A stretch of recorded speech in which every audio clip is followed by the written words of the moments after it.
Hello and welcome to House News with me, Dadi Ramadan. In this episode, we'll bring you the information coming from the 10th World Water Forum, which will be held in Bali, discussing about the sanitation and clean water projects for the developing countries. So let's see the headlines for today. Hundreds of parliamentarians, speakers, and related officials gathered in the lead-up of the United Nations Water Conference. The kickoff meeting of the Bali World Water Forum brought together over 1,000 participants, including experts, policymakers, and civil society representatives. The event was organized to discuss water management issues worldwide in the preparation of the 10th World Water Forum. The World Water Forum 2024, with the theme Water for Shared Prosperity, aims to provide a platform for stakeholders to exchange knowledge, generate political commitment, and present solutions to global water challenges. The World Water Forum is the largest forum in the water sector involving various stakeholders, including governments and non-governmental organizations. Millions of people in parts of Southeast and South Asia are facing extremely hot temperatures. This extraordinary heat limits outdoor activities for citizens and threatens public health. At a UN parliamentary session in New York, the Speaker of the House urged developed countries to increase funding for sanitation and clean water projects in developing countries. At the World Representative Forum, Speaker of the House Dr. Honoris Causa Puan Maharani emphasized the access to clean water and sanitation is a fundamental human right.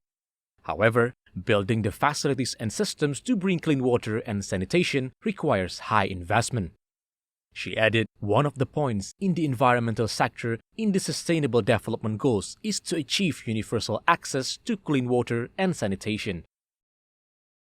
In Indonesia, according to our law, it is the responsibility of the state to provide access to water facility. This is to ensure affordability of water services. For us, affordability is equally important as availability and accessibility.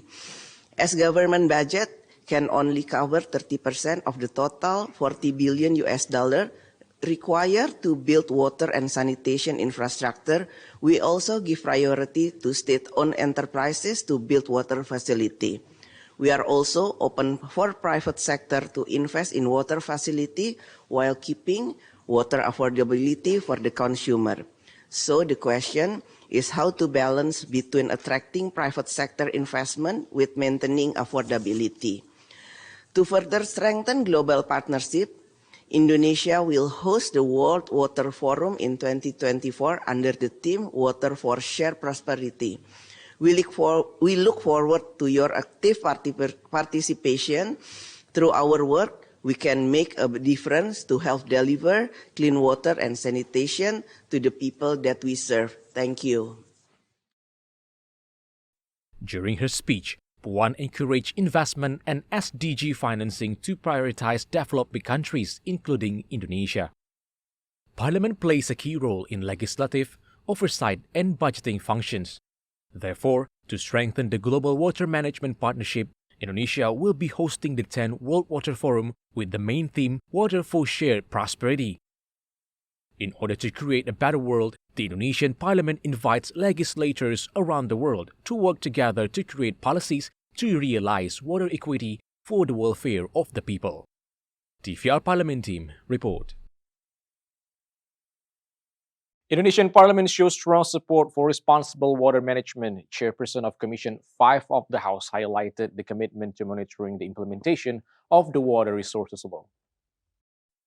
During the speech on the kickoff meeting for the preparation of the 10th World Water Forum, Chairperson of Commission 5 of the House Lasarus stated, Indonesian Parliament along with the government have established Law Number 17 of 2019 concerning water resources as a guideline to ensure the needs and welfare of the people for clean water and sanitation. The House is committed to exercising the oversight function by monitoring how the water resources law is being implemented. Sebetulnya semua negara sekarang sedang menghadapi situasi bagaimana mereka menyediakan air yang cukup ya untuk seluruh warga negaranya dalam berbagai aspek. Nah, tentu masing-masing negara punya regulasi yang berbeda-beda ya. Tapi prinsip sebetulnya adalah bagaimana seluruh warga negara masing-masing negara di dunia ini untuk kiranya bisa mengakses air itu dengan mudah dan murah tentunya. Seperti kita ketahui manusia jumlahnya terus bertambah, tetapi sumber daya air ini berkurang. Ini adalah tantangan bagi seluruh negara, sehingga diskusi-diskusi seperti ini menjadi penting. Bagaimana supaya kita secara bersama untuk memperkuat diri bisa menyediakan sumber daya yang cukup buat seluruh warga negara kita masing-masing. The House promotes the development of clean water system and equitable access. The House also hopes to improve public health, foster sustainable development, and ensure the people's welfare. TVR Parliament Team report.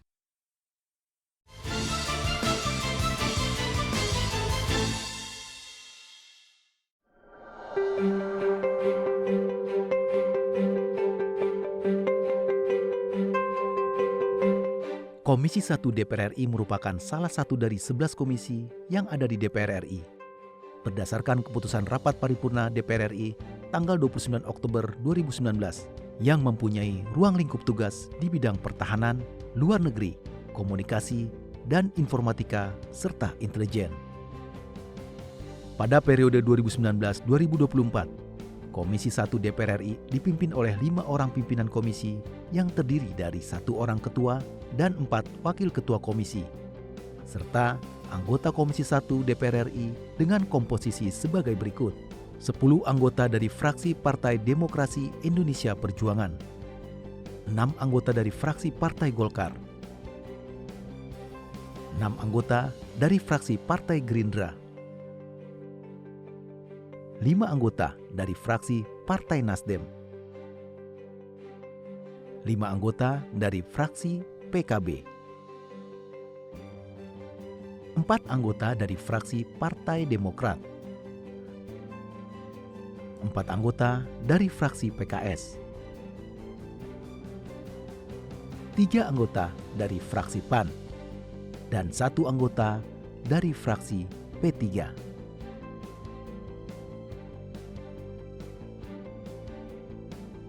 Dalam menjalankan tugas dan fungsinya dalam ruang lingkup pertahanan, luar negeri, komunikasi dan informatika dan intelijen, Komisi 1 DPR RI dibantu oleh bagian Kesekretariatan Jenderal yang terdiri dari Kepala Bagian Sekretariat Komisi, Kepala Subbagian Rapat, Kepala Subbagian Tata Usaha, dan Staf Sekretariat Komisi 1.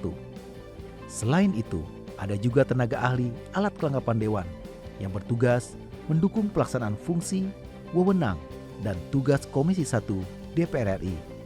Ketentuan khusus yang mengatur mengenai tenaga ahli DPR sendiri diatur dalam Peraturan DPR Nomor 3 Tahun 2014 tentang pengelolaan tenaga ahli dan staf administrasi anggota DPR RI. Sesuai dengan ruang lingkup tugasnya, Komisi 1 DPR RI bermitra dengan Kementerian Pertahanan, Kementerian Luar Negeri, Kementerian Komunikasi dan Informatika, Tentara Nasional Indonesia, Badan Intelijen Negara, Lembaga Ketahanan Nasional, Dewan Ketahanan Nasional, Komisi Penyiaran Indonesia, Komisi Informasi Pusat, Lembaga Penyiaran Publik Televisi Republik Indonesia, Lembaga Penyiaran Publik Radio Republik Indonesia, Dewan Pers, Perum LKBN Antara, Lembaga Sensor Film, Badan Keamanan Laut, dan Badan Siber dan Sandi Negara.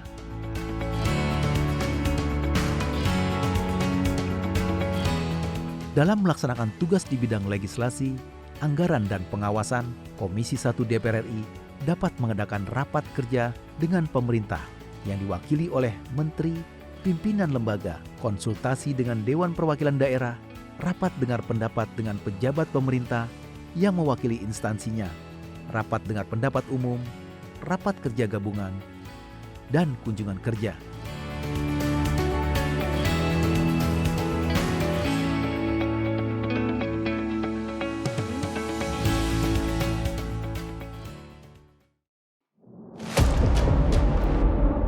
Sini ditambang. Konflik yang terjadi, Partai sini tidak mengizinkan.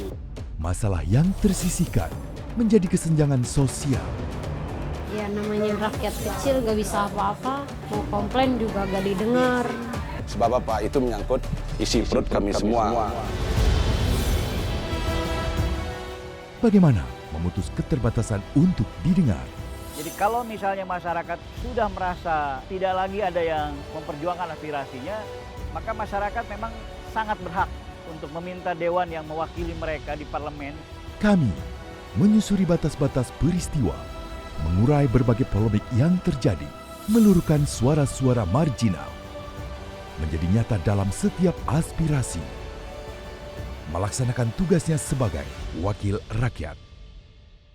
Saksikan Aksi Dewan setiap hari Senin dan Rabu pukul 10.30 waktu Indonesia Barat hanya di TVR Parlemen.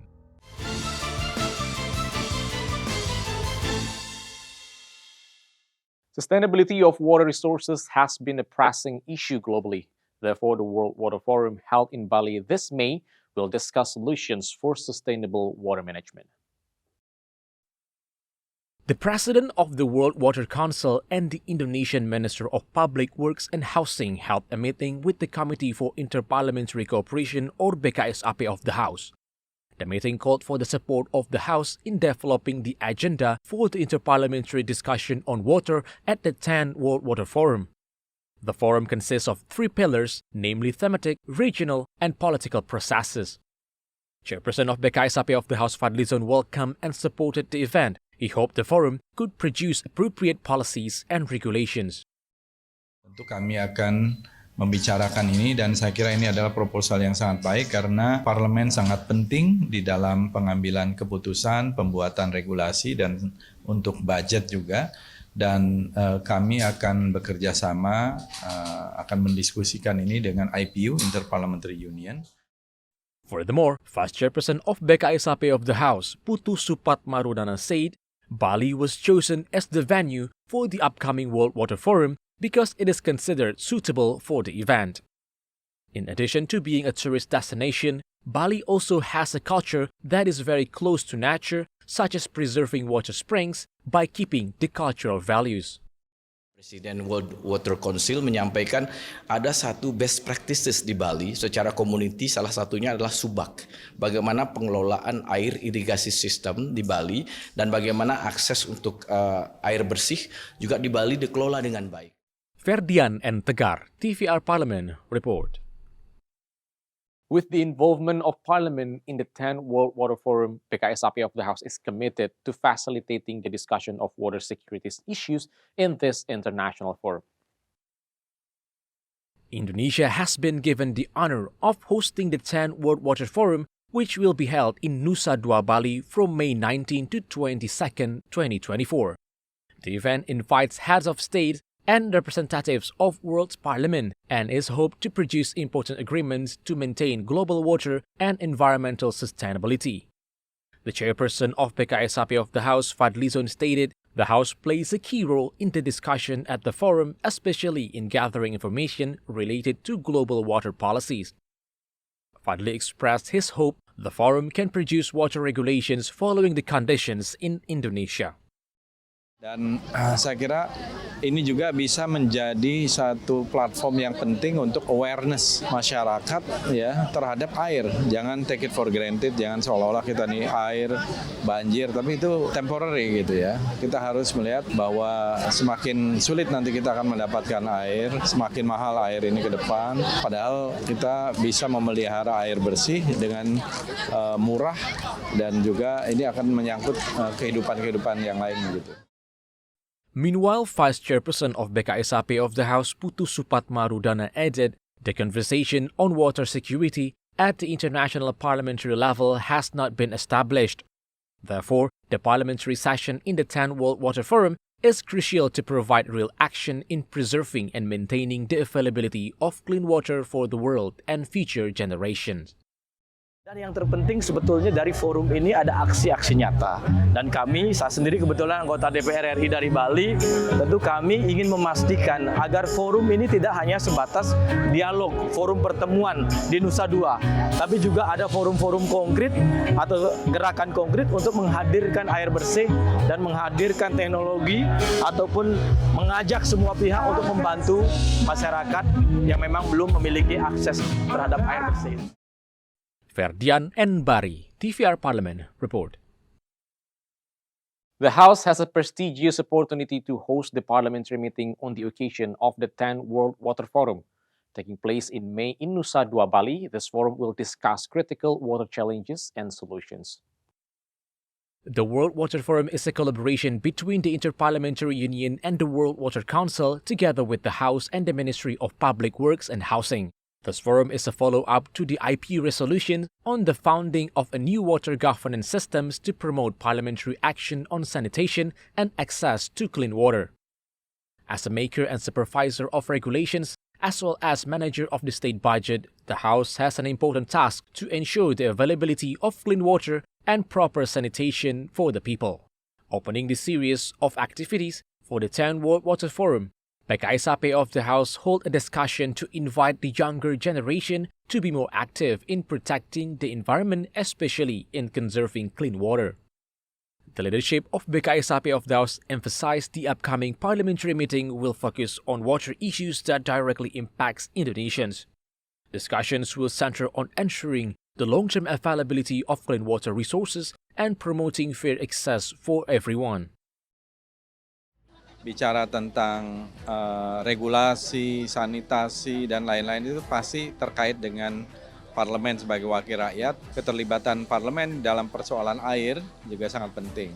Dan tema sekarang ini Water Crazy atau Water for Democracy ini sangat penting. Ini menyangkut masalah hak, masalah akses. Kita sangat menganggap bahwa forum ini adalah forum yang sangat penting bagi Indonesia dan bahkan bagi dunia gitu, karena kita akan menghadapi krisis air ke depan. Tentu hari ini kita berharap bahwa masyarakat juga ikut menjaga air dan anak-anak muda hari ini kita lihat untuk aktif terlibat dalam pelestarian dan menjaga air bersih.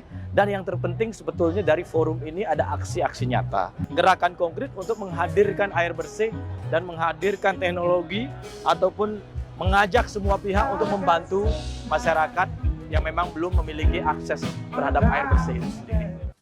The House will continue to adapt and update regulations related to water availability by prioritizing effective regulations and public educations. This is done to maintain and protect clean water resources. TVR Parliament Team report. We'll have another updates on the heat wave in Southeast Asia coming right after the break, so stay tuned on House News.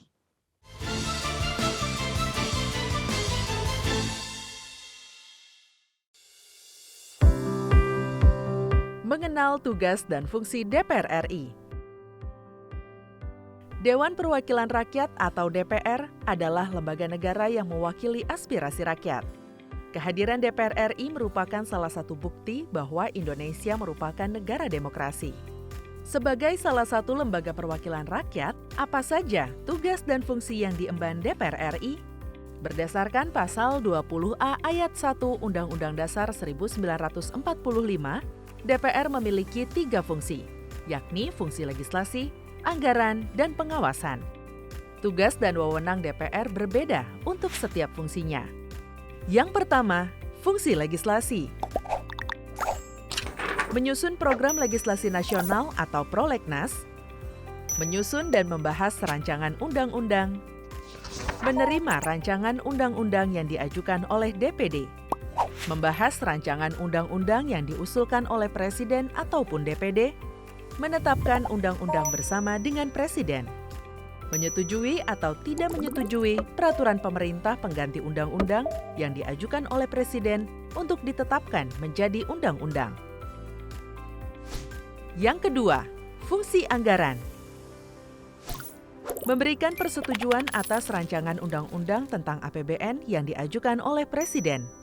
Memberikan persetujuan terhadap pemindah tanganan aset negara maupun terhadap perjanjian yang berdampak luas bagi kehidupan rakyat yang terkait dengan beban keuangan negara. Menindaklanjuti hasil pemeriksaan atas pengelolaan dan tanggung jawab keuangan negara yang disampaikan oleh BPK. Memperhatikan pertimbangan DPD atas rancangan undang-undang tentang APBN dan rancangan undang-undang terkait pajak, pendidikan, dan agama. Yang ketiga, fungsi pengawasan. Fungsi pengawasan, DPR bertugas melakukan pengawasan terhadap pelaksanaan Undang-Undang APBN dan kebijakan pemerintah, serta membahas dan menindaklanjuti hasil pengawasan yang disampaikan oleh DPD. Demikian penjelasan tentang tugas dan fungsi DPR menurut Undang-Undang. Informasi ini dipersembahkan oleh TV dan Radio Parlemen, Biro Pemberitaan Parlemen, dan Sekretariat Jenderal DPR RI. DPR RI memiliki fungsi diplomasi dalam menjalankan politik luar negeri sesuai dengan pasal 116 Undang-Undang MD 3. Kontribusi aktif BKSAP DPR RI memainkan peranan penting dalam memenangkan persaingan global melalui IPU, IPA, IPPF, AIPA, dan PUIK. BKSAP memiliki komitmen yang tinggi dalam krisis kemanusiaan dunia. Fungsi diplomasi dijalankan untuk mendukung upaya pemerintah dalam melaksanakan politik luar negeri.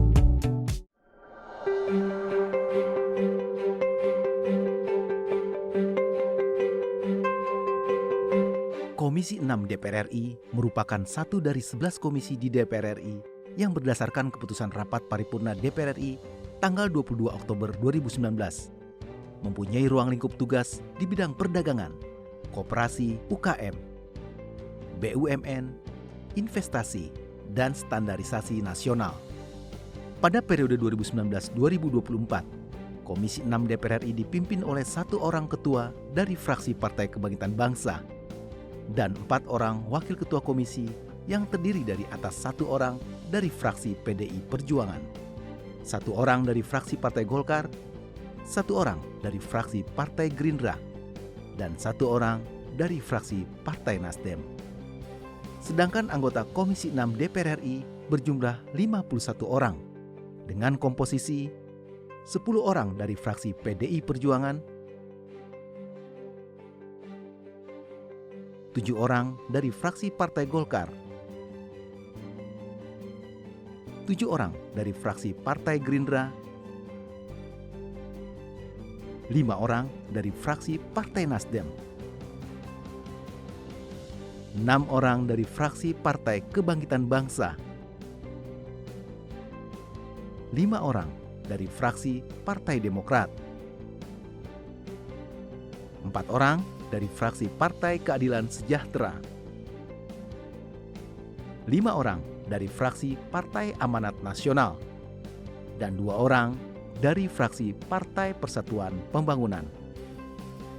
Dalam menjalankan tugas dan fungsinya dalam ruang lingkup perdagangan, koperasi, UKM, BUMN, investasi, dan standarisasi nasional, Komisi 6 DPR RI dibantu oleh bagian kesekretariatan Komisi 6 yang terdiri dari 1 orang kepala bagian sekretariat komisi, 2 kepala subbagian, dan 4 orang ASN, tenaga ahli alat kelengkapan dewan, dan badan keahlian DPR RI, analis APBN, legal drafter, dan perisalah rapat yang bertugas untuk mendukung pelaksanaan fungsi, wewenang, dan tugas dari Komisi 6 DPR RI.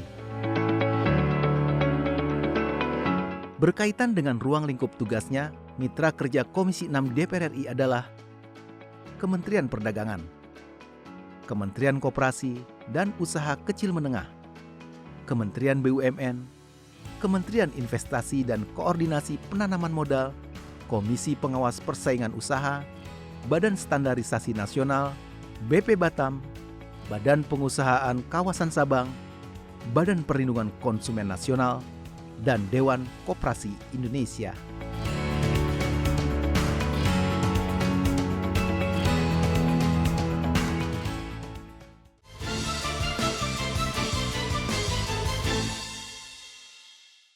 Southeast Asia is currently dealing with an extreme heat wave as record high temperatures have led to school closures and triggered urgent health warnings across the region. Reported from the Washington Post, excessive heat spread over the region in South and Southeast Asia and is expected to happen from April to May. In some areas, temperatures have been above normal since March. Millions of students in Philippines were ordered to stay home. The Department of Education ordered students to switch to home-based online lessons. In Vietnam, the National Weather Agency had warned of the risk of forest fires, dehydration, and heat stroke, while the Health Ministry of Thailand has reported 30 deaths from heat stroke.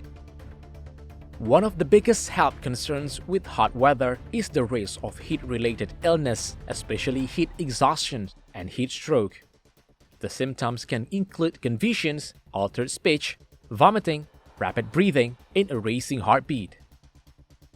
Heat stroke, also known as sunstroke, is a severe medical condition that occurs when the human body's internal temperature exceeds 40 degrees Celsius. If not treated immediately, heat stroke can lead to organ failure, brain damage, and can even be life-threatening. The main advice for people across the region was to avoid outdoor activities and drink plenty of water. But the young and the elderly were told to be especially careful. Countries across South and Southeast Asia are suffering under intense heat waves start in mid-April. The extreme heat has claimed the lives of people across the region and upended the livelihoods of farmers and fishermen.